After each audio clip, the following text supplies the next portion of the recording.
A study was conducted in the USA to test the behavior of elementary school children. The participating children were given a marshmallow to eat. Before they were given it, they were told that if they managed not to eat it in 15 minutes, they would get a second marshmallow. The children understood that they could have doubled the pleasure if they delayed it just a little. Nevertheless, over 75% of the children ate the marshmallow as soon as it was handed to them. These children rationally understood that waiting 15 minutes and then being richly rewarded would be the smarter option, and yet so many chose not to. This study reflects the mindset of most people very well. Even though you know you're hurting your future self, you still decide to eat the rest of the chocolate, stay in bed for half an hour longer, and just go to the gym tomorrow. Why is it that we often can't defend ourselves against these base cravings, which we actually know are not good for us to indulge in? Why do we often have little chance against these desires with rational thoughts? First of all, it is important to understand that your current life situation in every aspect of your existence is a result of the extent to which your younger self has delayed gratification.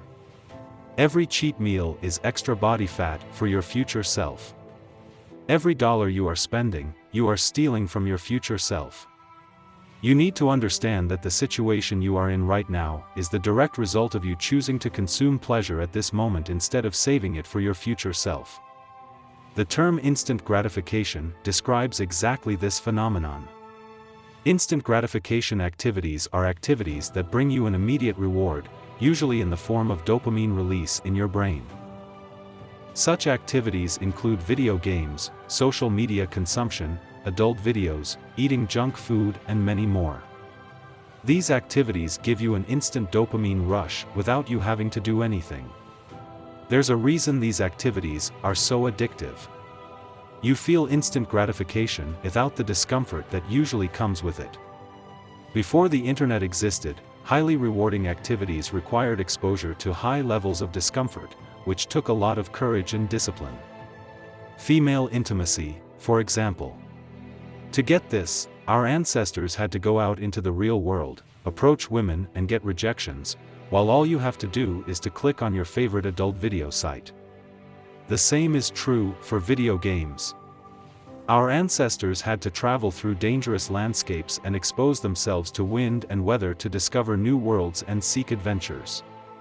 You do it all from the comfort of your warm gaming chair.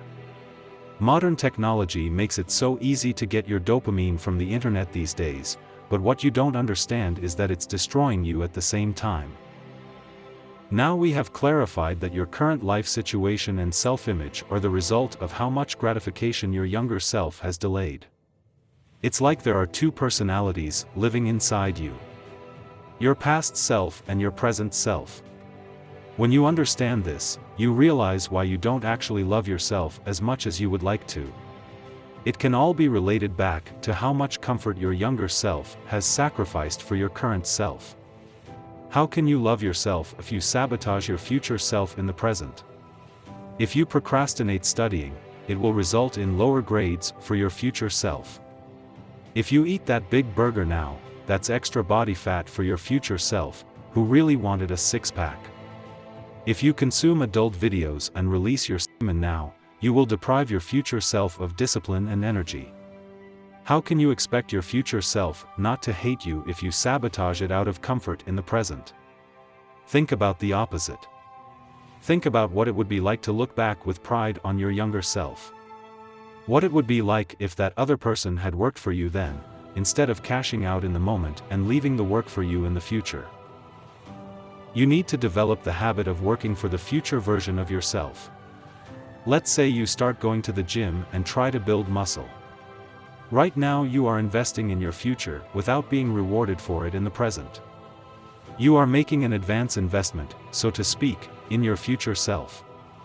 6 months later, you are still investing in the person you will be someday in the future, but the investments your younger self has been making for 6 months are now benefiting you.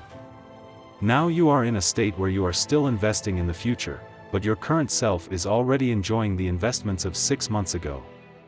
Do you see what has happened here? You are now in a reward loop where you are constantly investing in the future, but also constantly getting rewards from the past. Going to the gym and working out is fantastic if you are already in good shape.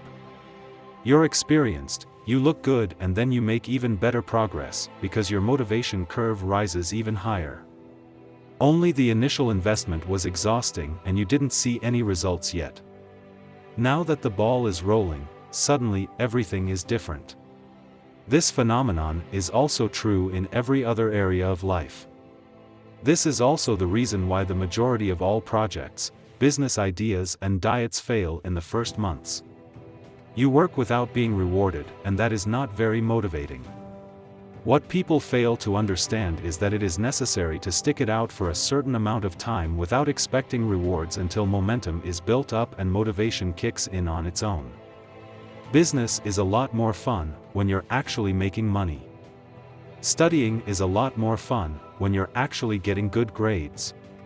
It is hard, but you have to go through this initial dry period, you have to put in the work and sacrifice comfort, but right now, the results are invisible.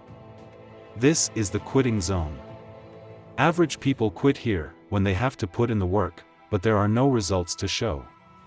If you can cross this dark tunnel, and eventually get to the point where you hit some results, like getting better grades, seeing some results in the gym, or getting better in your social skills, it then becomes so easy from this point.